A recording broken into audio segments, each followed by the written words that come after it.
Sziasztok, üdvözlök mindenkit, én Aranyszemek Dani vagyok. Nagyon-nagyon sok szeretettel szeretnénk küldeni ezt a dalt drága jó barátunknak, Pásztor Dénesnek 18. éve születésnapja alkalmából. Dénes, drága jó barátunk, kívánunk neked erőt, egészséget, hosszú, gyönyörű, boldog életet és boldog születésnapot. Legyél nagyon-nagyon erős, egészséges és szerencsés.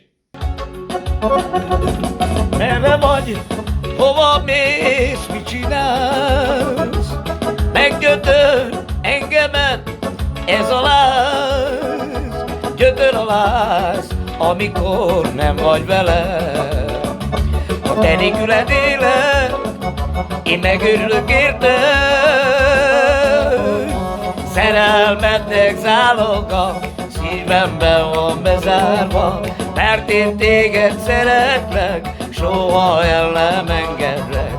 Hogyha nem vagy mellettem, csak rajtad jár az eszem.